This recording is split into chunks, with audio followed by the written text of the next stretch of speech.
अस्सलाम वालेकुम नाज़रीन, प्रोग्राम पाकिस्तान टुनाइट के साथ मैं हूँ आदिल निज़ामी। है तल्ख बहुत बंदा मजदूर के औकात। आज लेबर डे योम मई है। हर साल ये मिसरा आप सुनते हैं और आजकल जो मौजूदा हालात हैं, जिस तरह जंग के बाद एक सूरत हाल पैदा हुई है, बेशतर पाकिस्तानियों पर मिसरा बिल्कुल पूरा उतरता है, उनके हालात की अक्कासी करता है।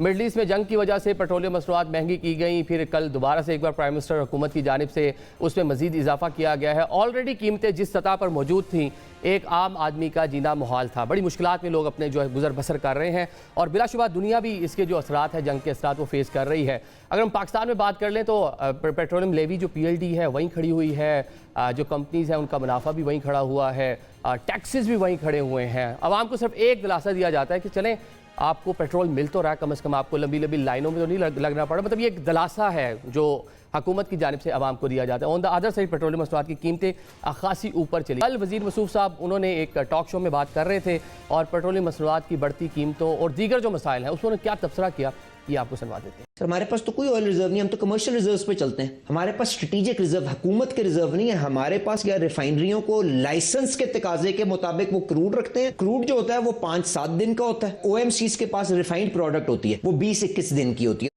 ये आपने अली परवेज़ मलिक साहब को सुना जो बता रहे हैं हुकूमत के पास रिजर्व नहीं है। जाहिर है जब हुकूमतों की लॉन्ग टर्म पॉलिसीज़ नहीं होंगी, जब हुकूमतें इस तरह से सोचेंगी नहीं कि आगे चलकर क्या हो सकता है, जो दुनिया भर में हुकूमतें सोचती हैं, तो फिर ऐसे ही होगा कि छोटा सा भी कोई बहरान पैदा होगा तो फौरी तौर पर उसके तमाम जो असरात हैं वो एक आम आदमी तक पास ऑन कर दिए जाएंगे। FBR टैक्स कलेक्शन पूरी नहीं कर पा रहा, पेट्रोलियम लेवी बढ़ा दें। टैक्स का शॉर्टफॉल है, इनडायरेक्ट किस्म के डिफरेंट के टैक्स लगा दें, मिनी बजट पेश कर दें।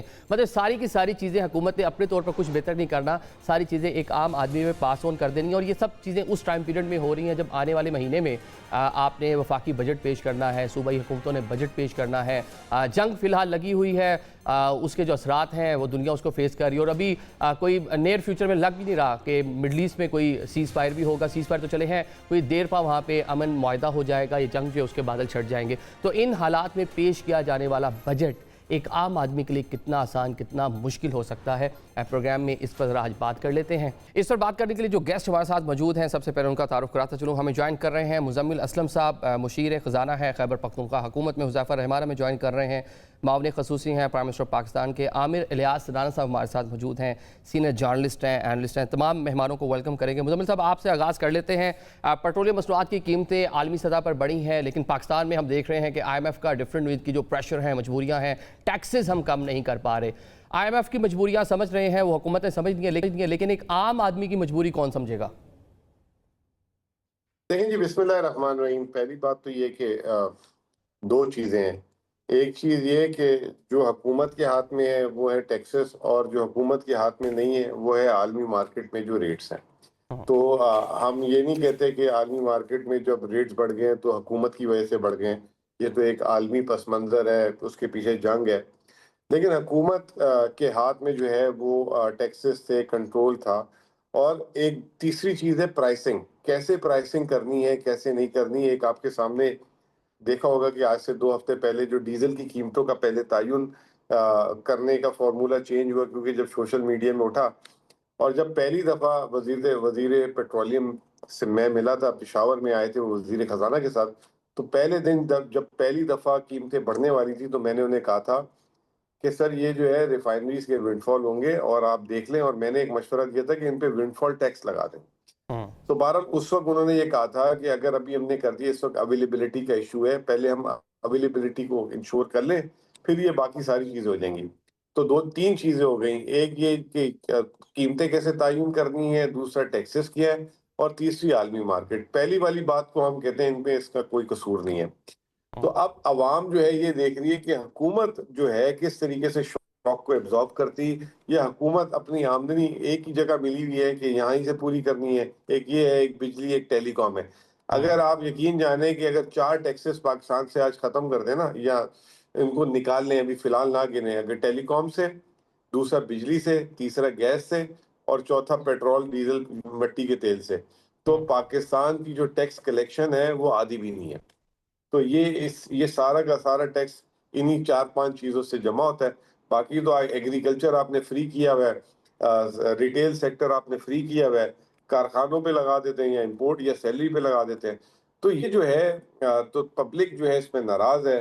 और हुकूमत जो है मुजम्मिल उसपे मुजम्मिल जो है ये तो वैसे पब्लिक को हर maintain हर नहीं कर गवर्नमेंट पा रही। हर टाइम पीरियड में जो भी गवर्नमेंट इक़्तिदार में रही है उसका यही मसला, टैक्स नेट में इजाफा करने की बात होती है लेकिन कोई भी उसके ऊपर इम्प्लीमेंट उस तरह से करने में कामयाब नहीं होता। लेकिन चलिए, अगर हम पेट्रोल की बात कर रहे हैं, रिफाइनरीज का एक गैर मामूली नौयत का उसके ऊपर एक उनका मुनाफा है, मार्केटिंग कंपनीज हैं, इस पर क्या क्या होना चाहिए, किस तरह से हम इसको एक बेहतर कर सकते थे कि इंटरनेशनल मार्केट डेफिनेटली हुकूमत के हाथ में नहीं है, हुकूमत आप कुछ नहीं कर पाती, लेकिन अगर डोमेस्टिक देखा जाए कौन कौन सी चीज़ें ऐसी थी जिनको बेहतर करके एक आम आदमी को कुछ ना कुछ रिलीफ मिल सकता था?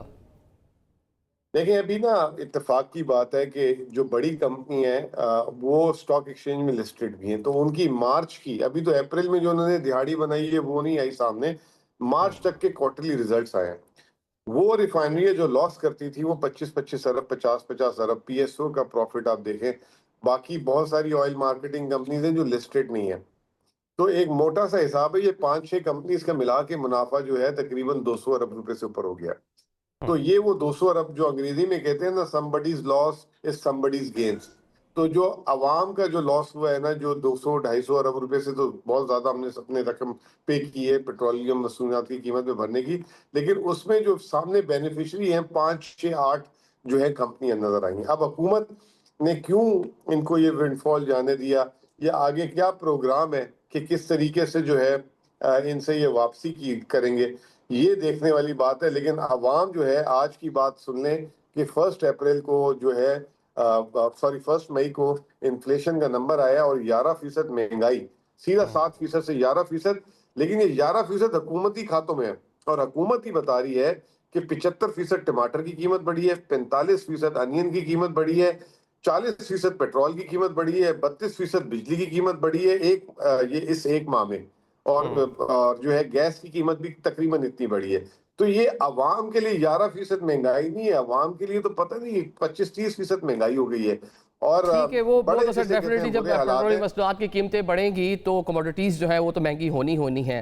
हाँ, हुज़ैफा साहब ये भी अहम नुक्ता उठाया है मुजम्मिल साहब ने कि डिफरेंट जो कंपनीज हैं उनके मुनाफा बहुत ज़्यादा बढ़ चुके हैं।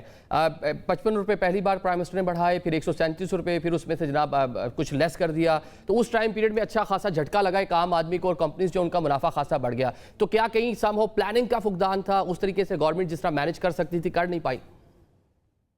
नहीं, बहुत शुक्रिया जी निज़ामी साहब, आपने मौका दिया हुकूमत का नुक्ता नज़र जानने के लिए।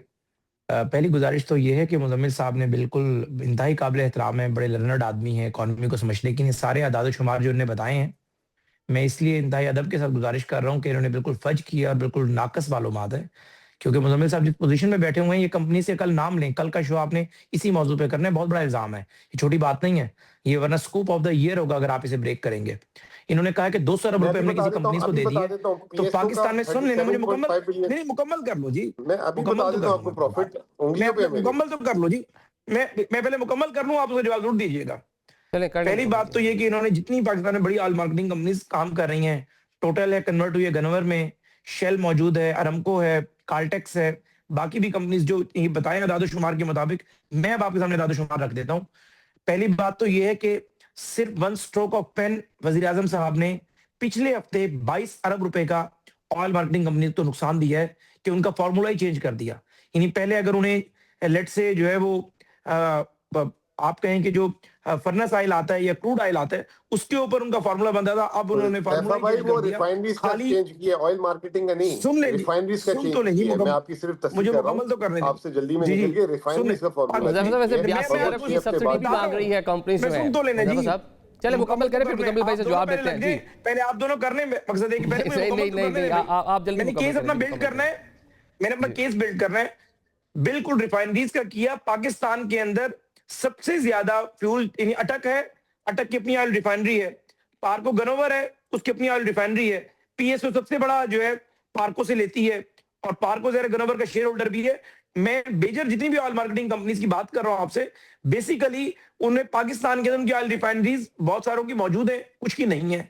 गुजारिश ये है कि सिर्फ 22 अरब रुपए जो हमने लास्ट वीक फॉर्मूला चेंज किया, वो इन्हीं ऑयल मार्केटिंग कंपनी कहीं ऑयल रिफाइनरीज कहीं इनकी जेब में से निकल आया नहीं, या यूं कह दें कि जिन रिफाइनरीज की ऑयल मार्केटिंग कंपनी मौजूद है उन्हें उसका नुकसान जरा उठाना पड़ा।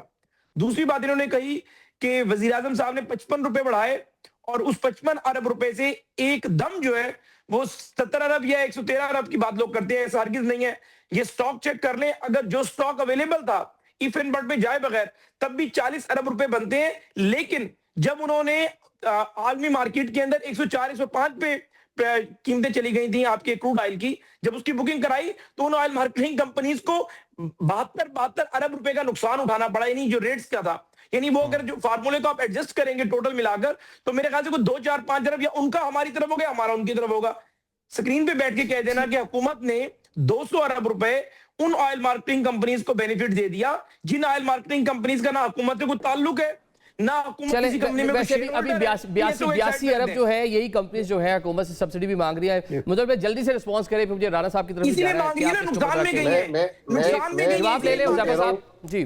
मेरे भाई मैं देखें, आपसे मुझे कोई फायदा नहीं है आपके सामने जो है बहस करने का या गलत बयानी करने का। पीएसओ का परसों रिजल्ट आया है, 37.5 अरब रुपए उसने कमाया है। सिनर्जी जो लॉस करती थी, जो सबसे छोटी रिफाइनरी है पाकिस्तान की, 23 अरब रुपए उसका प्रॉफिट आया है।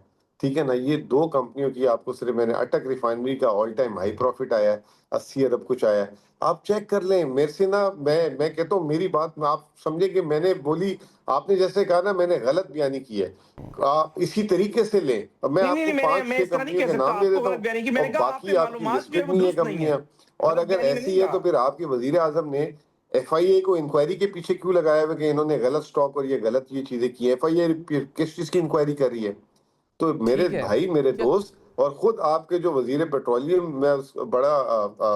मैं एक उसकी बात समझ अच्छी उसकी बात है कि वो सच्ची बात कर देता है कि उसने खुद बोला है कि हमने डीजल के फॉर्मूले को चेंज किया है और डीजल जो है 8 हफ्ते से हम आलमी मार्केट के जो डीजल के जो मार्जिन थे वो दे रहे थे, अब हमने चेंज कर दिया है और दुबई क्रूड के ऊपर फॉर्मूला चेंज किया है। तो ये आप मेरे से वो वाली बहस कर रहे हैं जिसमें मेरा अपना कोई डाटा नहीं है। स्टॉक एक्सचेंज की डाटा उठा ले और बाकी ये आधी कंपनी है, बाकी तो लिस्टेड ही नहीं है। एरामको लिस्टेड नहीं है इस वक्त, शेल यस लिस्टेड है, गो पेट्रोलियम लिस्टेड ही नहीं है। अरबों रुपए के जो है पूरे टाइम पीरियड में उन्होंने मुनाफा कमाया, लेकिन साथ साथ ऑन द अदर साइड इस तरह की भी रिपोर्ट्स हैं कि 82 बिलियन का वो हुकूमत से सब्सिडी जो है वो भी डिमांड कर रही है। राणा साहब, कमोडिटीज़ महंगी हो गई, पेट्रोलियम मसवाद की कीमतें बढ़ने की वजह से इन्फ्लेशन रेट अभी जिस तरह कोट किया गया है कि 11% पे जाके पहुंच गया, क्या हुकूमत के पास अब क्या ऑप्शन क्या थी? आलमी सतह पर तो पेट्रोलियम मसवाद की कीमतें जो हैं वो बढ़ी रही हैं, इसकी जो हिद्दत शिद्दत है वो दुनिया के तूल अर्ज में फील की गई जंग की वजह से। पाकिस्तान में किस तरह इसे कुछ ना कुछ बचा जा सकता था, एक आम आदमी को रिलीफ मिल सकता था? देखें, दोनों दोस्तों की मैंने गुफ्तगू सुनी। मैं समझता हूँ कि मुदम्मिल असलम साहब ने जो बात कही है ना, ये खुद चूँकि वहाँ पे वज़ीर की हैसियत में मौजूद हैं, या चीफ मिनिस्टर से एक ख़त प्राइम मिनिस्टर को पब्लिकली लिखवाएं इस प्रॉफिट पे और इंक्वायरी का मुतालबा करें। बहुत सारों में मुतालबे करते हैं, लेकिन ये बिल्कुल दुरुस्त बात है कि ज़ाहिर है जिस दिन 55 रुपये बढ़ाया था उस दिन भी सिर्फ पेट्रोलियम डीलर्स और पेट्रोलियम कंपनियों को ही, रिफाइनरियों को ही बैठे बिठाए फ़ायदा हुआ था ना, रेट बढ़ गया था। पीछे से तो कोई फ़ायदा नहीं आया था, सिर्फ ये था कि पैनिक बाइंग थी। कल प्राइम मिनिस्टर ने बेहतरीन काम किया, अगर वो आज बढ़ाते शायद उनको 40 रुपये बढ़ाने पड़ते, और कल बढ़ा के उन्होंने 6 रुपये 58 पैसे जो पेट्रोल पे बढ़ाया और कुछ पैसे 6 रुपये कुछ पैसे डीजल पे बढ़ाया, तो लोगों को एक बड़े उससे बचाया। और आज कुछ खबरें ईरान की तरफ से आई हैं, तो मेरा ख्याल है मार्केट उस पर शायद कोई पॉजिटिव रिस्पांस भी करेगी। तो हुकूमतों को काम तो इसी तरह करना चाहिए, ना हमें जज्बात में जाना चाहिए।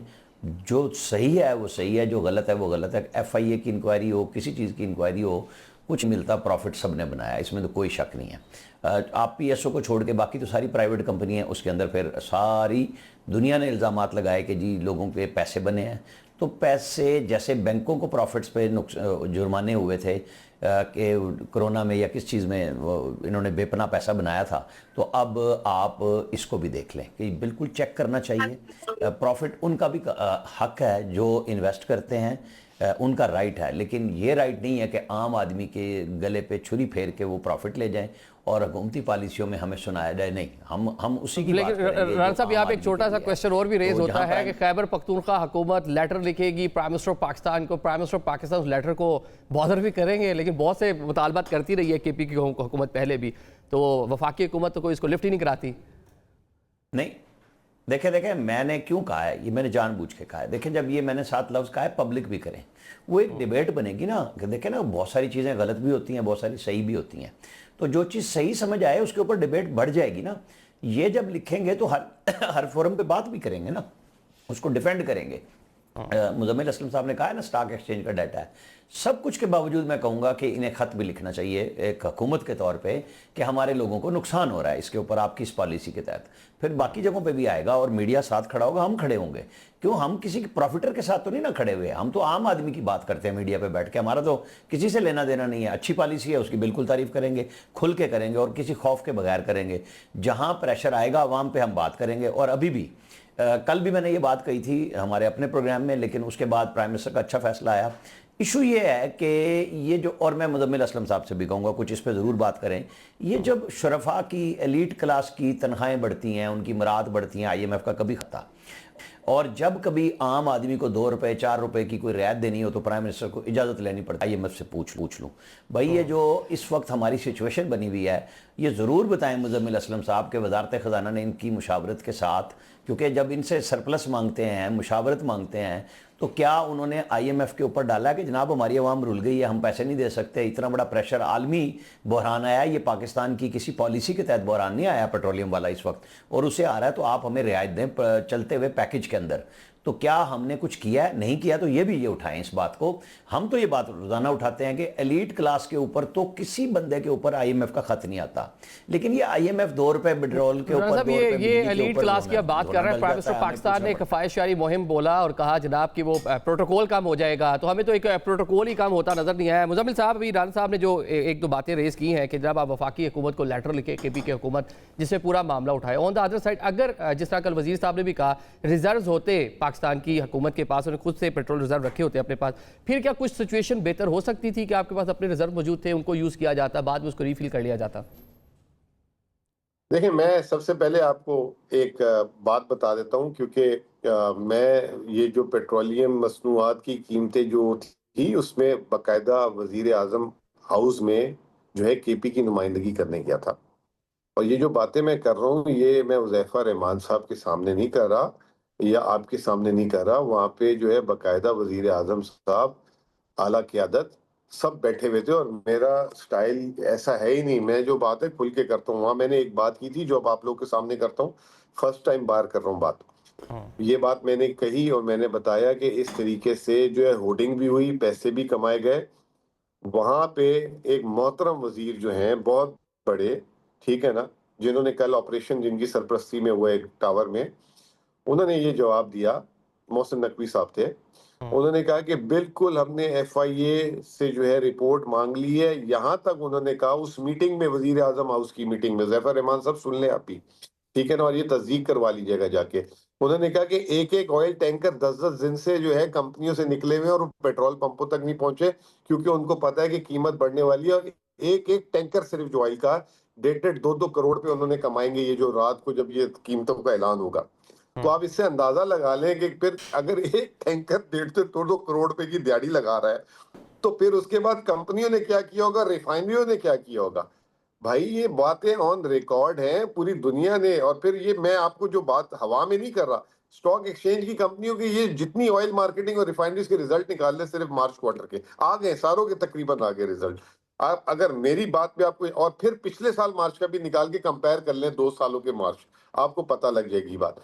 दूसरी ठीक है, बात ये मुजम्मिल, ये तो वैसे बड़ा आसान हो गया कि मिनट्स ऑफ मीटिंग, आप उस मीटिंग में मौजूद थे, आप प्राइम मिनिस्टर को लेटर लिख सकते हैं, काबीना को लेटर लिख सकते हैं कि जी उस टाइम जो फैसला हुआ था कि इन्वेस्टिगेट करेगा FIA, इन्वेस्टिगेशन कहाँ तक पहुंची, कोई जवाब मांगिए ना उसका, कि मिनट्स ऑफ मीटिंग आपके सामने है सर, कि मैं उसके ऊपर वापस कर दूंगा। मुझे जब मुझे उस वक्त बात करते हुए, और मैं उसमें ये कह रहा हूँ कि मुझे बाकायदा इसमें बहुत अच्छा जवाब दिया उन्होंने, खुद वहां पे बताई ये चीज, ठीक है ना। ये मेरा जवाब नहीं है, ये उनका, मैंने नहीं इल्जाम लगाया कि 1 करोड़ पे या 2 करोड़ पे इस तरह एक एक टैंकर नहीं, ये हुकूमत की तरफ से जवाब आया। फिर दूसरी बात ये कि जो आमिर साहब ने बात की, कि बिल्कुल बहुत प्यारी बात की, कि जब अवाम की बात आती है रिलीफ की तो IMF से इजाजत, और जब अवाम की बात नहीं आती तो हम खुद ही फैसला ले लेते हैं। अब इसमें बड़ी प्राइम एग्जांपल है, IMF ने आज से 4-5 महीने पहले एक करप्शन एंड डायग्नोस्टिक रिपोर्ट निकाली, जिसमें बताया कि जी इतने हजार अरब का, 5,300 अरब का करप्शन था, और ये महकमे हैं, और आगे से ब्यूरोक्रेसी जो है वो अपनी सारे एसेट्स की डिक्लेरेशन करेगी। उल्टा क्या किया कि हुकूमत ने ये कानून पास कर दिया है कि वजीर साहब जो होंगे या कोई पब्लिक जो भी इलेक्टेड मेंबर, अगर वो चाहे तो वो जो है फिलहाल अगर उसको लगता है कि उसकी जिंदगी को या कोई ऐसी थ्रेट हो तो वो अपने एसेट डिक्लेयर ना करे। अब उसमें आईएमएफ से इजाजत नहीं ली, वो इतना बड़ा फैसला खुद कर लिया। आईएमएफ सुने नाराज भी था इसमें, लेकिन यहाँ जब 2, 5, 10 रुपए इधर करने उधर करने हो, हम उनसे पूछेंगे। तो देखें, हमें कुछ फैसले खुद करने की आदत बनानी चाहिए। आईएमएफ से आप बात करें मोटी मोटी, आपको टैक्स कितना चाहिए? 14,000 अरब मुजम्मिल भाई, चाहिए। ये आदत है वैसे हुकूमत के भी, आपने खुद ही बता दिया, आदत है, मौजूद है ये आदत कि जनाब अपने फैसले खुद करते हैं, लेकिन वो फैसले जो इशराफिया के लिए होते हैं, आम आदमी के लिए जो है, उसके बारे में हम आईएमएफ के पास ही डेफिनेटली जाएंगे। चलें एक ब्रेक लेते, के बाद हुज़ैफा साहब इसका जवाब देते हैं।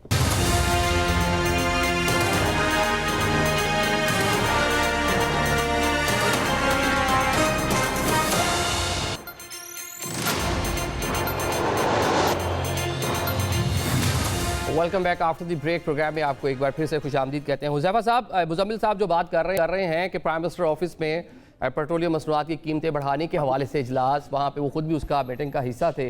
वो बता रहे हैं कि FIA मोहसिन नकवी साहब ने कहा कि इसके ऊपर इन्वेस्टिगेशन वो करेगी, जो पूरा एक कह लें, मैं तो सादा अल्फाज में चूना लगाया गया एक आम आदमी को जिस तरह मुनाफा कमाया गया है। ये इन्वेस्टिगेशन कहाँ तक पहुँची, कोई है आपके पास इन्फॉर्मेशन? जी बहुत शुक्रिया जी। पहली बात तो ये कि आमिर राना साहब ने बड़े इख्तिसार से मौजू को बयान किया है, और मैंने अपनी गुफ्तगू में कहीं नहीं कहा कि मुज़म्मिल साहब गलत बयानी कर रहे हैं। मैंने कहा मेरे ख्याल से अदाद-ओ-शुमार जो है ये फर्ज-शुदा है, और अगर ये अदाद-ओ-शुमार ठीक हैं तो उसके नाम मंज़र-ए-आम पर लेकर आएँ। और वही बात आमिर राना साहब ने ज़रा बेहतर अंदाज में कर दी कि चूँकि ये मामला अवामी मफाद आमा से डायरेक्ट जुड़ा हुआ है, और अगर एक वज़ीर आला का ख़त रिकॉर्ड पे आ जाएगा तो ज़ाहिर है कोई भी हुकूमत अगर हक़ाइक़ पे मबनी चीज़ें होंगी तो इग्नोर नहीं कर सकती। लामहला वो इन्वेस्टिगेट होगा, अगर इन्वेस्टिगेट नहीं होगा तो रिकॉर्ड पे कम से कम रहेगा। जब मुज़म्मिल साहब की बारी आई तो उन्होंने और संगीन नौयत की बातें की। चूँकि मैं उस मीटिंग का हिस्सा नहीं था, उन्होंने वज़ीर दाखिला से मुतालिक बातें की, या तो उसका वज़ीर दाखिला साहब खुद जवाब दे सकते हैं, या फिर वही बात है कि अगर ये मीटिंग में मौजूद थे, मीटिंग मिनट्स ये मंगवा सकते हैं। और मीटिंग मिनट्स में अगर ये बात रिकॉर्ड पे मौजूद है तो लामहला कोई बंदा नहीं चाहेगा कि ना वो मेरी जेब में आए, ना वो मुज़म्मिल साहब की जेब में गए, ना किसी और की जेब में आए। मोस्ट ऑफ दी जो ऑयल मार्केटिंग कंपनीज़ हैं, जो बड़ी ऑयल मार्केटिंग कंपनीज़ हैं, इंटरनेशनल कंपनियाँ हैं, उसका पाकिस्तान से भी उतना उस तरह ताल्लुक नहीं है। तो कोई भी हुकूमत नहीं चाहेगी, ना PMLN की गवर्नमेंट, ना किसी और की हुकूमत, कि पॉलिटिकल कैपिटल हमारा स्टेक पर हो, और 100 अरब या 150, 200 जो भी अदाद-ओ-शुमार इनके पास है मुज़म्मिल साहब के पास, वो जो है कोई कंपनी कमा कर चली जाए। तो लामहला इन्हें दोनों चीज़ों को ऑन रिकॉर्ड पे लाना चाहिए।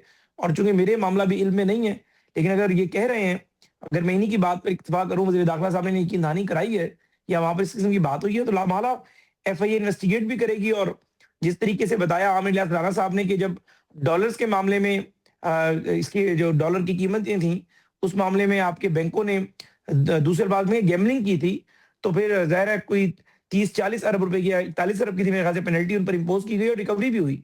तो इसी तरीके से अगर मुज़म्मिल साहब ज़ाहिर है ये भी एक सूबे के वज़ीर हैं और अवामी दर्द रखते हैं, इस मामले को हम भी फॉलो करते हैं, ये भी फॉलो करें।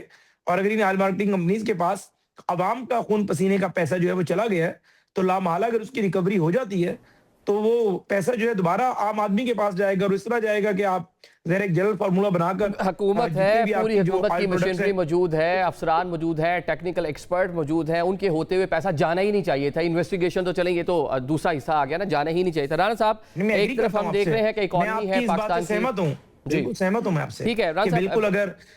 अगर ये बात दुरुस्त है कि पूरा सिस्टम रियासत का होते हुए 200 अरब रुपए चले गए, जो ये कह रहे हैं, मुझे नहीं पता, और ये मोहसिन नकवी साहब को कोट कर रहे हैं, अगर ये बात दुरुस्त है तो मेरे ख्याल से ऐसा नहीं होना चाहिए था। मैं भी आपसे सहमत हूं, मैं तो इस पे आर्गू नहीं कर रहा आपसे।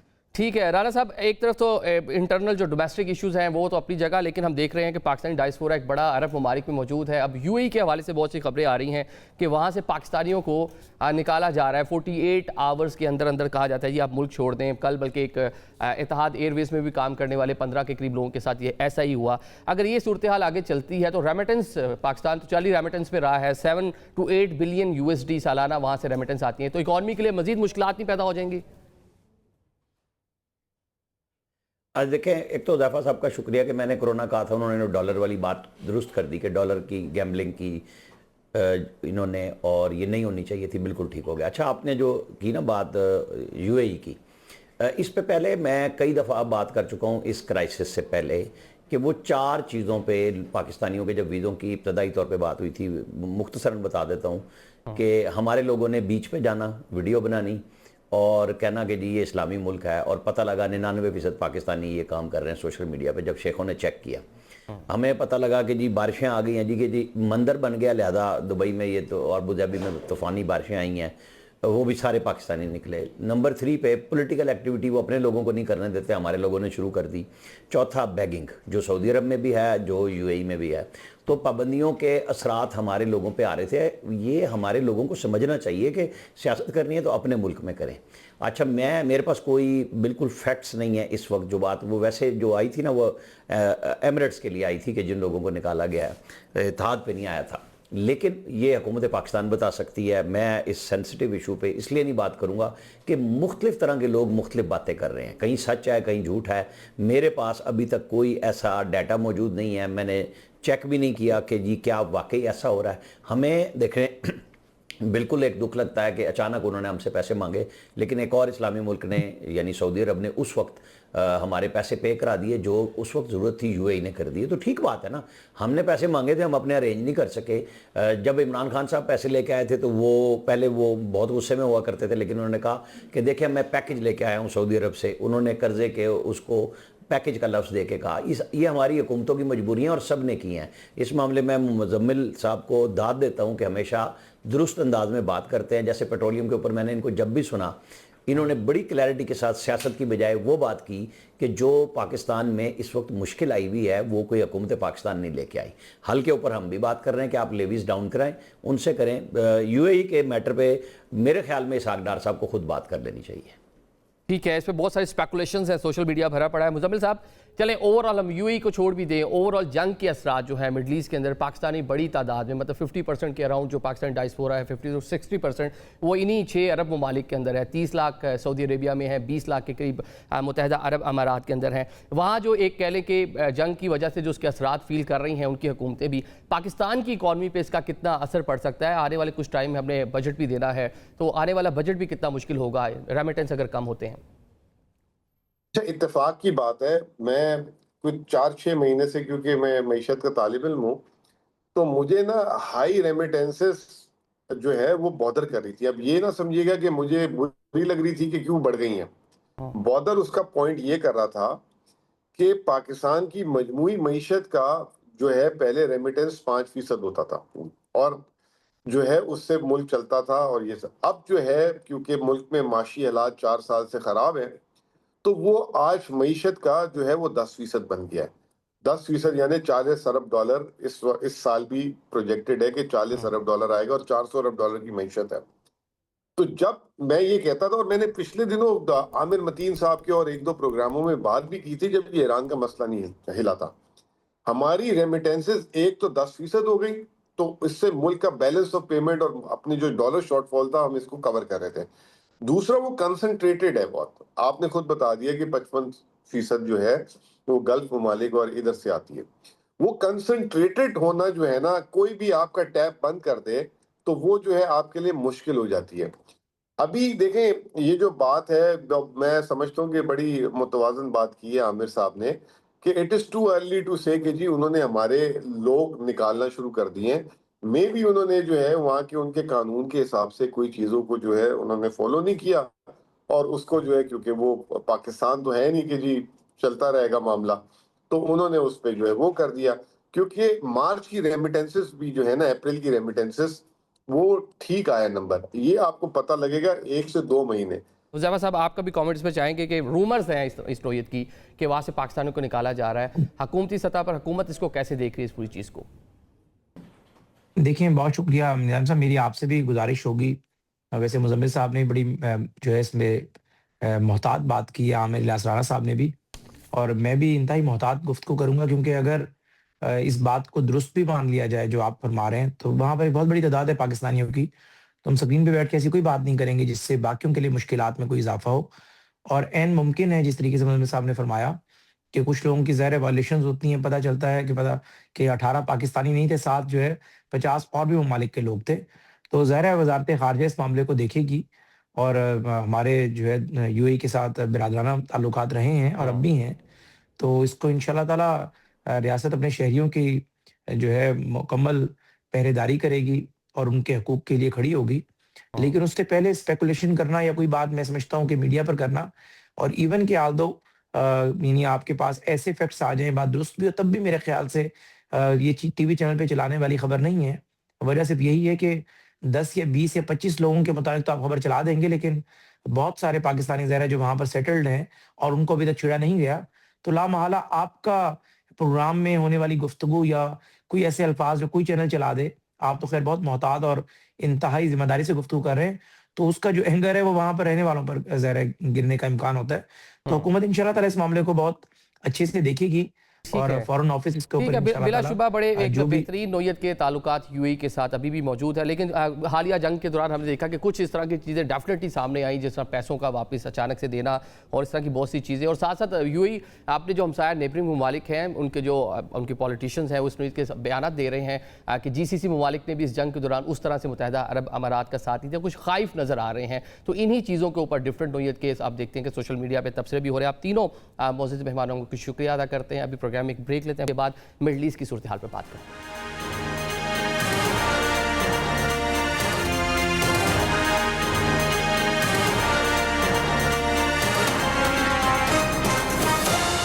और welcome back after the break. Programme में आपको एक बार फिर से खुशामदीद कहते हैं। ईरान और अमेरिका के माबैन इस time no war no peace की सिचुएशन जो है वो बरकरार है। कल डोनाल्ड ट्रंप को नए वॉर प्लान्स के हवाले से ब्रीफिंग दी गई पेंटागन और दीगर जो वहाँ पे जो कहने की शख्सियात थी जंग से रिलेटेड। इसी टाइम पीरियड में जनाब खबरें आ रही हैं कि ईरान की जानिब से एक नया मुसवदा पाकिस्तान के हवाले कर दिया गया है। वो नया मुसवदा उसमें क्या कुछ है, क्योंकि माजी वाला जो 4 निकाती मुसवदा था उसको तो डोनाल्ड ट्रंप जो है मुस्तरद किया था। नए मुसवदे में क्या कुछ हो सकता है, इस पर बात करेंगे। साथ ही डोनाल्ड ट्रंप को जंग के हवाले से फैसला करना है या अमेरिकी कांग्रेस अब इस पर फैसला करेगी, इस पर भी अपने जो पैनलिस्ट हैं इनसे जानने की कोशिश करेंगे। जो गेस्ट हमें ज्वाइन कर रहे हैं, सबसे पहले मैं उनका करा था चलो हमें ज्वाइन कर रहे हैं air commodore retired Khalid Chishti साहब, डिफेंस एनालिस्ट हैं। आयशा तंजीम हमें ज्वाइन कर रही हैं, अमेरिका से सीनियर जर्नलिस्ट हैं। आप दोनों शख्सियात को वेलकम करेंगे। चिश्ती साहब, अब जो नया मुसवदा दिया गया है अमेरिका के लिए ईरान की जानिब से, उसमें क्या तब्दीली हो सकती है? माजी में जो 4 निकात थे, जंग का खात्मा था, दोबारा हमला ना होना, इसकी गारंटी जो है ईरान चाहता था। On the other side blockade जो है उसका खात्मा, लेकिन न्यूक्लियर पर उनका ये मौक़िफ़ था कि इसके ऊपर आगे चलकर बात हो सकती है। जी बहुत शुक्रिया निज़ामी साहब, आपने इनवाइट किया। मेरा ख्याल है अभी भी उसी की एक्सटेंशन होगी पॉसिबली, और जाहिर है मुझे लगता है कि ब्लॉकेड वर्सेस ब्लॉकेड की प्रायोरिटी हो गई है, क्योंकि न्यूक्लियर भी पीछे रह गया है। मेन जंग जिसका सीज फायर हुआ था वो भी पीछे रह गई है। बाकी जो हमले ऑफेंसिव एक दूसरे पर हो रहे थे वो भी पीछे रह गए। जो जंग रीजनलाइज हो गई थी, गल्फ कंट्री तक फैल गई थी, वो भी बात पीछे रह गई। अब लोकलाइज हो गई है क्योंकि ऑप्टिक्स की जंग चल रही है। इस वक्त ईरान चाहता है कि जो उसने न्यू फाउंड लिवरेज हासिल किया है इस जंग के दौरान, उसका उसको बेनिफिट मिलना चाहिए in the terms of the conditions जो उसकी फेवर में हो। और जाहिर है जिसकी हाई डिग्री ऑफ एश्योरेंस चाह रहा है, न्यूक्लियर का बाद में बात करना चाहता है, स्टेट ऑफ हॉर्मुज़ खोलने की बात करता है। तो I think more of optics हो गई है। लेकिन ईरान के साथ अमेरिका को भी एक न्यू फाउंड रियलिज्म आया है। ऑल्दो अपरेंटली उन्होंने ऑप्टिकली इस वक्त अपने लोगों को शायद शॉर्ट टर्म के लिए तसल्ली करा ली है कि ईरान बड़ी मुश्किलात में है, हुकूमत रही नहीं, किससे बात करें। लेकिन रियलिज्म की तरफ जब जाएंगे तो उनको खुद पता लग जाएगा कि वो जंग सस्टेन और कंटिन्यू करने की पोजीशन में नहीं है।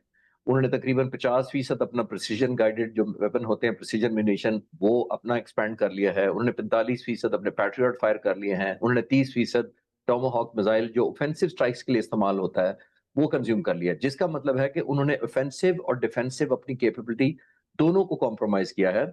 और इसका मतलब ये है कि जो उन्होंने अगर 30% टोमाहॉक कर दिया और पैट्रियट 50% कर दिया, तो पैट्रियट रातों रात नहीं बनते। ये कोई बुलेट्स या एक्सप्लोसिव्स नहीं होते या बॉम्ब, जनरल पर्पस बॉम्ब नहीं होते जो आप फैक्ट्री लगा के बना लेंगे। ये बड़े प्रिसीजन गेटेड म्यूनिशन होता है।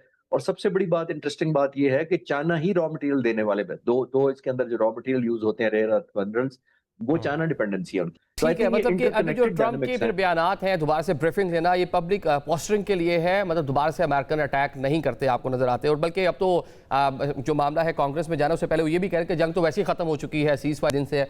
आयशा साहब, क्या ये जंग जो है इसका खात्मा हो चुका है या ये मामला कांग्रेस में जाएगा? कांग्रेस का डिसीजन तो कांग्रेस ने करना है या ट्रंप ने करना है? इसमें भी एक जो वहाँ पे वजीर जंग है उनके बयानात देखें तो मतलब ट्रंप कह रहे हैं जंग खत्म हो गई, वो एक और बात कर रहे हैं। जो कवानीन है उसके मुताबिक अब डिसीजन किसने लेना है फ्यूचर में इस इस जंग के हवाले से? देखिए, इसमें अमेरिका में जो डेमोक्रेटिक सियासतदान हैं, डेमोक्रेटिक पार्टी से ताल्लुक़ रखने वाले और जो करंट एडमिनिस्ट्रेशन है, उनके दरमियान ये फ़र्क है कि जो वज़ीर जंग हैं पीट हेग्सेथ, उनका ये कहना, आप जिसका ज़िक्र कर रहे हैं ना जंग ख़त्म होने का, अभी ये किसी ने नहीं कहा कि जंग ख़त्म हो गई है, क्योंकि अमरीकी क़ानून के मुताबिक जब कोई जंग कोई सदर शुरू करता है तो उसे 2 महीने के अंदर अंदर कांग्रेस के पास जाके डिक्लेरेशन ऑफ वॉर यानी ऐलान जंग करके कांग्रेस से इजाज़त लेनी पड़ती है। लेकिन वज़ीर जंग पीट हेग्सेथ का ये कहना है कि चूंकि जंग बंदी हो गई है तो वो जो एक 2 महीने का एक टाइम था वो अब उसके पाबंद नहीं है, और जब जंग दोबारा शुरू होगी तो फिर नए सिरे से वो 2 महीने का टाइम शुरू होगा। क्लॉक जो है वो 0 पे चली गई है। और जहां तक अमरीकी सदर की बात है ऑप्शंस की, तो अब हुआ ये है कि अमरीकी इकोनॉमी में अगरचे तेल की कीमतें बढ़ रही हैं, लेकिन अमरीकी कांग्रेस जो वजीर जंग है उनके इस बयान को कैसे लेंगे? मतलब वहां पे कवानीन के मुताबिक होगा क्या? कल ही अमरीकी सेनेट ने, देखिए अमरीकी कांग्रेस इस वक्त रिपब्लिकन पार्टी कंट्रोल कर रही है। ये बात बिल्कुल ठीक है कि उनको डेमोक्रेटिक पार्टी की बाज़ मामलात में सपोर्ट चाहिए होती है, क्योंकि उनके कांग्रेस में नंबर्स जो हैं उनका फर्क बहुत कम है। लेकिन अभी कल ही अमरीकी सेनेट ने दोबारा जो एक वॉर पावर्स रेजोल्यूशन है उसको रद्द किया है कि वो आगे नहीं जाएगा। तो अभी तक तो ये लग रहा है कि रिपब्लिकन पार्टी जो है वो सदर ट्रंप के साथ खड़ी है, और इसलिए मुझे मुस्तकबिल करीब में कोई बहुत बड़ा चेंज नजर नहीं आता। ये और बात है कि कुछ रिपब्लिकन्स ने ये इंदिया दिया था कि 60 दिन गुजरने के बाद फिर उनके लिए मुश्किल हो जाएगा इस बात को सपोर्ट करना कि कांग्रेस के पास आए बगैर सदर ट्रंप जंग जारी रख सकें। लेकिन अभी किसी ने भी डायरेक्टली इस बात का जवाब नहीं दिया। ये जो पीट हेग्सेथ साहब ने कहा है कि जी जंग बंदी हो गई तो वो क्लॉक दोबारा शुरू हो गई, तो डेमोक्रेट्स पुश करेंगे इसको, लेकिन रिपब्लिकन पार्टी जहां तक अभी तक नजर आ रहा है वो सदर ट्रंप के साथ खड़ी है और इस वक्त हाउस और सेनेट को कंट्रोल भी कर रहे हैं। ठीक है, और जहां तक जी मुकम्मल कीजिएगा। जी, मैं ये कह रही थी कि जहां तक ये बात है कि सदर ट्रंप के पास क्या ऑप्शंस है, तो अभी कल जो नंबर्स आए हैं उनसे सदर ट्रंप को थोड़ी सी स्पेस और मिल गई है, क्योंकि अभी कल नंबर्स आए हैं और उसमें ये जाहिर हुआ है कि पहली तिमाही में अमरीकी मईशत जो है वो बढ़ी है, ग्रो की है पिछली तिमाही के मुकाबले में। और आप आज के कल के नंबर्स देखें, कल की सदर ट्रंप की प्रेस कॉन्फ्रेंस सुने तो स्टॉक मार्केट भी ऊपर है और तेल की कीमतें भी, उनका सदर ट्रंप का ये कहना है कि उतनी ऊपर नहीं गई जितनी वो समझ रहे थे कि अगर ईरान से जंग की तो ऊपर जाएंगी। तो सदर ट्रंप के ख्याल में उनको जो है ये जो अभी लेटेस्ट मईशत के नंबर आए हैं, लगता यह है कि सदर ट्रंप ये समझ रहे हैं कि इसकी वजह से उनको मजीद स्पेस मिल गई है। और उनका ये कहना है कि हर दिन जो कि आबनाए हुर्मज अमेरिका बंद रखता है तो बकौल सदर ट्रंप के ईरान को $500 मिलियन का नुकसान हो रहा है। तो उनका ये ख्याल है कि अगर ये आबनाए हुर्मज को मजीद अमेरिका 1 या 2 महीने तक बंद रखेगा तो ईरान की मईशत उसको बर्दाश्त नहीं कर पाएगी। ठीक है, मतलब ये वर्क करता है नहीं करता ये, क्योंकि जंग के आगाज़ पे तो ये ऑप्शन ही नहीं थी। खालिद चिश्ती साहब, जो डैमेजेस हैं ईरान को खासे हुए 270 बिलियन तो खुद क्लेम करते हैं, लेकिन ऑन द अदर साइड वो कहते हैं कि अमेरिका को भी इस जंग में कोई $100 अरब का नुकसान हुआ। अपने जो उनके अखराजात हैं, जो नुकसान हुआ है, वो कहते हैं हमसाया ममालिक जो हैं, अरब ममालिक जो हैं, उनको ये डैमेजेस ईरान को पे करना होंगे। जी, ये बड़ी स्ट्रेंज बात है और अभी तक कहा जाता है कि $35 बिलियन तो कंफर्म ऑफिशियल ऑलमोस्ट मान रहे हैं बहुत उनके प्राइवेटली के इतना नुकसान हुआ है, और $11 बिलियन तो पहले 6 दिन में खर्च कर दिया गया था। इतनी एक्सटेंसिव एमिनिशन जो डिप्लीट किया गया था, वो नंबर 1। अब जो प्रेसिडेंट ट्रंप कह रहे हैं, एक और काउंटर नैरेटिव भी आया है जिसको वो कहते हैं कि $500 मिलियन का नुकसान हो रहा है, वो तो कॉस्ट बनती ही नहीं है। जो 1.8 बिलियन बैरल के करीब तकरीबन ईरान देता रहा है चाइना को ऑयल, तो उसकी बनती है तकरीबन $160 मिलियन, नॉट 500। और वो क्यों कह रहे हैं प्रेसिडेंट ट्रंप? वो इस वजह से कह रहे हैं कि वो अमेरिकन लोगों को बता सकें कि मैंने इतना ज्यादा स्क्वीज किया हुआ है ईरान की पोजीशन को इकोनॉमिक्स फ्रंट पे कि उनको इतना बड़ा नुकसान और डेंट हो रहा है हमारे होल्ड आउट से। क्योंकि देखिए एक और डायनामिक्स है, एक और ह्यूमन एलिमेंट बहुत कम डिस्कस हो रहा है, जो अमेरिकन प्रेस में तो डेफिनेटली डिस्कस हो रहा है, ग्लोबली हम कम डिस्कस करते हैं। वो ये है कि सिर्फ वेपन्स बर्न आउट नहीं करते जंग के दौरान। आप ये भी ज़हन में रखिए निजामी साहब कि इंसान भी बर्न आउट करते हैं। आज उनका जेरार्ड फोर्ड वापस जा रहा है, समंदर से पुल बैक किया गया है 309 दिनों के बाद। जरा विजुलाइज करें, ऑलमोस्ट 10 महीने बनते हैं ये। ये जो अमेरिका के अंदर प्रेस ये भी कह रहा है कि 10 महीनों के अंदर जो क्रू 4,500 लोग हैं उन्होंने क्या टेक होम किया, जंग में वो कंट्रीब्यूट नहीं कर सके। ये वही जहाज है जिसका वो हुआ था कि वो लॉन्ड्री में आग लग गई है तो वो स्लीपलेस नाइट्स हुई उनके क्रू की। आप इतना बड़ा माइटी ऑब्वियसली जहाज आपने भेजे रखा है और तकरीबन 10 महीने बाद आप पुल बैक कर रहे हैं जिसने कंट्रीब्यूट भी नहीं किया। और बाय द वे जो 2 एयरक्राफ्ट कैरियर खड़े हैं जॉर्ज बुश और दूसरा वो भी कंट्रीब्यूट नहीं कर पा रहे इब्राहिम लिंकन और दूसरा। तो दोनों की अभी तक लोगों में ये इवैल्यूएशन होना शुरू हुई है कि ह्यूमन बीइंग भी तो बर्न आउट हो रहे हैं। पिछले 6 महीने से तो प्रेसिडेंट ट्रम्प ने एक्टिव वॉर डिप्लॉयमेंट पे ये तबाह फोर्सेस को रखा हुआ है। हर जहाज के ऊपर 4,500 से 5,000 क्रू है, 200 फाइटर जहाज हैं, टेक्नीशियंस हैं। तो मैं ये कहना चाह रहा हूँ कि अब अमेरिका में एक और सेंटिमेंट्स खड़ा हुआ है। बल्कि मैं अमेरिकन एक कुछ चैनल को देख रहा था, उन्होंने कहा कि जी how many children were born behind them, जो फैमिली ने देखे नहीं होंगे 10 महीने से बाहर होंगे, माँ बाप किसी के फौत हो गए होंगे। तो बहरी जहाज में आपकी ऑप्शन तो नहीं होती एयरक्राफ्ट कैरियर में कि आप फ्लाइट लें और वापस चले जाएं, go and join the family. तो अब ह्यूमन टच और वो जो बर्नआउट हो रहा है वो भी बड़ा विजिबल होना शुरू है। तो प्रेसिडेंट ट्रम्प को ये एक डिल्यूजन कह सकता हूं मैं कि उनको ये खुशी भी है कि मैं 500 मिलियन का ब्लॉक किया, वो ये भी खुश है इस पर कि मैंने इतना ज्यादा स्क्वीज किया हुआ है कि शायद वो टेक होम उनके लिए ट्रॉफी कोई मिल जाए। लेकिन मेरा नहीं ख्याल ऐसी कोई पोजीशन बन रही है कि कोई ठीक है, कन्वर्जेंस टेक हो होम सके ट्रॉफी जो है president- ये ट्रंप दौरे चीन से पहले बहुत सी इस तरह की बातें थी कि इस तरह का कोई कोशिश होगी कि वो एक अमन मुआहदा भी कर ले और चीज़ों को आगे लेकर चल लें। और साथ में जिस तरह भी बात कर रहे हैं जो यूएस फोर्सेज हैं उनको डिफरेंट उनकी मुश्किलात का भी सामना, खाने पीने का भी यही बताया गया कि जो वहाँ पे ये कैरियर्स हैं इनके ऊपर उस तरह से खाना पीना भी अब दस्तयाब नहीं है। जो मिलिट्री उनकी है वो ये भी शिकवे करती नजर आती है। आयशा साहिबा, ट्रॉफी के लिए चाइना जाने से पहले क्या आपको लगता है कि एक जो नया मुसविदा शेयर हुआ है पाकिस्तान के जरिए अमेरिका तक पहुंचा है, इसमें कुछ चीज़ें मामला आगे बढ़ सकें और कुछ एक एग्रीमेंट इस्लामाबाद में ट्रंप का आना या ईरानी क़यादत का आना क्या फोर्सी करती है, मुमकिन नजर आता है आपको? देखिए, ये डिपेंड करता है कि इस मुसवदे के अंदर है क्या, क्योंकि अभी कल ही मुलाकात हुई है जुमेरात को व्हाइट हाउस में। सदर ट्रंप ने अपनी जो फौज के आला अफसरान हैं जनरल ब्रैड कूपर और दूसरों से मुलाकातें की हैं और उनसे ऑप्शंस मांगी हैं कि भाई अगर ईरान टेबल पर नहीं आता तो अमेरिका के लिए क्या ऑप्शंस हैं।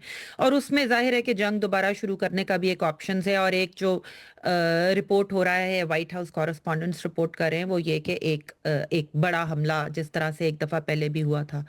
तो अब अगर इस मुसवदे में, अब एक चीज सदर ट्रंप ने कल रिपीट की है, अब दोनों साइड्स की एक्सट्रीम सामने आ रही। कल जो ईरान के नए आयतुल्ला हैं मुज्तबा खामनाई साहब, उनका भी एक बयान सामने आया जिसमें उन्होंने अपने न्यूक्लियर वेपन्स को कहा कि ये ईरान का हक है। दूसरी तरफ सदर ट्रंप ने एक दफा फिर कहा है कि न्यूक्लियर वेपन्स जो हैं वो अमेरिका की रेड लाइन है, तो जब तक उस पर बात नहीं होगी तो अमेरिका बातचीत के लिए तैयार नहीं होगा। पिछले मुसवदे को ये कहकर रद्द किया गया था कि इसमें ईरान ने न्यूक्लियर बातचीत को बाद में करने का कहा है। अगर इस मुसवदे में भी ऐसा ही कुछ है तो फिर मुश्किल होगा इसका आगे बढ़ना, क्योंकि ये एक चीज पहले कही जा चुकी है।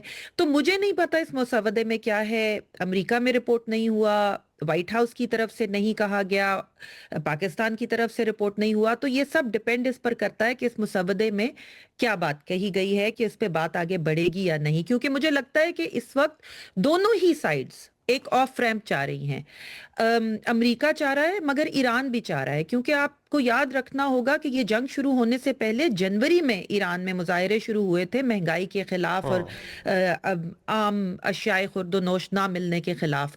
तो आप अंदाजा कर सकते हैं कि अगर जनवरी में जंग से पहले ये हाल था तो आज क्या हाल होगा। तो जो अभी चिश्ती साहब ने बात की कि इंसान बर्नआउट होते हैं, तो इंसान दोनों तरफ बर्नआउट हो रहे हैं और ईरान के अवाम भी काफी ज्यादा बर्नआउट हो रहे होंगे। अगरचे ईरान में इंटरनेट पे 2 महीने से पाबंदी है, तो हमें एग्जैक्ट नहीं पता वहां क्या सूरत हाल है।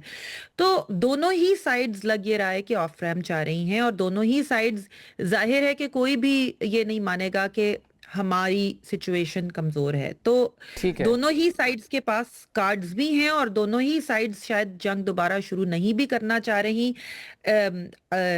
इसमें देखना ये पड़ेगा, और पाकिस्तान इसमें सालिस का किरदार अदा कर रहा है, तो देखना ये पड़ेगा कि इस मुसवदे में क्या ऑफर किया गया है? ठीक है चिश्ती साहब, ये मुसवदे में क्या ऑफर किया गया है? क्योंकि एक चीज़ जिस पे ट्रंप बात नहीं मान रहे थे, जिस पे वो कह रहे थे मुसवदा जो है मुस्तरद होने की रीज़न ये थी कि जो एटॉमिक प्रोग्राम है उसके ऊपर किसी सूरत भी बात नहीं की जाएगी। ईरान का ही मौक़िफ़ था। कल ही उनके जो नए सुप्रीम लीडर हैं उनका भी यही बयान आता है, और जो वहाँ पे हार्ड लाइनर हैं उनके मौक़िफ़ को तक़वियत मिली कि मिज़ाइल सिस्टम पे और न्यूक्लियर पे किसी सूरत बात नहीं होगी। तो फिर क्या इस मुसवदे में कुछ ऐसी चीज़ आ सकती थी कि जिस पे अमेरिका कुछ आगे बढ़ सकता या कोई मुज़ाकरात आगे हो सकते हैं? निज़ामी साहब देखिए, अगर 2 पॉइंट सिर्फ कंक्लूड किया जाए ना, समराइज कर लिया जाए कि जंग किस बुनियाद पर शुरू हुई थी। एक हुई थी रजीम चेंज पर और एक हुई थी न्यूक्लियर एनरिचमेंट प्रोग्राम के ऊपर। अगर बहुत ज्यादा क्लोज कर लेते हैं हम समरी, आपने देखा रजीम चेंज वो खुद ही कह रहे हैं कि हो गई है, तो वो जज और ज्यूरी क्योंकि प्रेसिडेंट ट्रंप खुद ही हैं तो वो कह भी सकते हैं कि ये रजीम चेंज इसी को मेरा मतलब था। पहली बात जो कि हम सारी दुनिया मानती है कि रजीम चेंज इसको नहीं कहते। एक खामनाई को दूसरे खामनाई से नहीं रिप्लेस कर सकते तो 30 साल जवान भी हो as compared to the senior Khamenei. Number 1। Number 2, nuclear पर हुआ है। देखिए, डाइवर्जन ईरान ने बड़ी कामयाबी से लगाई है towards state of Hormuz. Number 1 towards regionalisation of the war. ये एक बहुत कामयाब स्ट्रैटेजी थी कि बजाय वो फोकस इधर हो, बार्गेनिंग के लिए उसने मेन टेबल पर ये कर दिया है, यानी खास तौर पर स्टेट ऑफ हॉर्मुज़। और प्रेसिडेंट ट्रंप को आपने देखा कि बजाय वो खुलवा सकते स्टेट ऑफ हॉर्मुज़, उनको एक काउंटर ब्लॉकेड लगाना पड़ा। मैंने डे 1 पे जब स्टेट ऑफ हॉर्मुज़ ब्लॉक हुआ था, मैं उस वक्त से कहता आ रहा हूं कि प्रेसिडेंट ट्रंप की जो इस वक्त नेवी है अमेरिका, वो सबसे बड़ी आज भी है, इसमें तो कोई शक नहीं है। लेकिन उसका सारा रिकॉर्ड चेक कर लें, आज तक जितनी जंगें लड़ी हैं वो ब्लू वाटर में रहते हुए लड़ी है, कोस्ट के करीब नहीं आई। तो आई थिंक वो जो आयशा साहबा कह रही थी कि बिल्कुल ठीक कह रही थी कि अब ऑप्शन नहीं है, दोनों एग्जॉस्टेड हैं और बिल्कुल बर्न आउट दोनों तरफ हुआ है, दोनों फेस सेविंग चाहते हैं। अमेरिका सुपर ठीक है, दोनों इस जंग से आप ये कह रहे हैं कि निकलने की कोशिश में है, बस और जो मुज़ाकरात हैं, जो कोई एग्रीमेंट है उसके भी बहुत करीब पहुंचते नजर आते थे। इराकी साहब की स्टेटमेंट इस्लामाबाद में डेफिनेटली आपको याद होगी कि इंचेस अवे हम एक प्रॉपर एग्रीमेंट के। आप दोनों शख्सियात का हम शुक्रिया अदा करेंगे। नाज़रीन, मुज़ाकरात की कोशिशों के लिए पाकिस्तान अभी भी मतलब कहले मुतहरिक है, बैक चैनल डिप्लोमेसी जारी है, और अच्छी खबर ये है कि एक नया मुसवदा अमेरिका के साथ पाकिस्तान की सालसी में शेयर किया गया। होप्स हो कि उससे कुछ ऐसे नताइज निकलें कि एक प्रॉपर एग्रीमेंट हो जाए और सीज़ फायर जो है आगे पुरअमन जो एग्रीमेंट है उसकी जानिब बढ़ सके। आज के प्रोग्राम से हमें इजाज़त दीजिए। अल्लाह हाफ़िज़।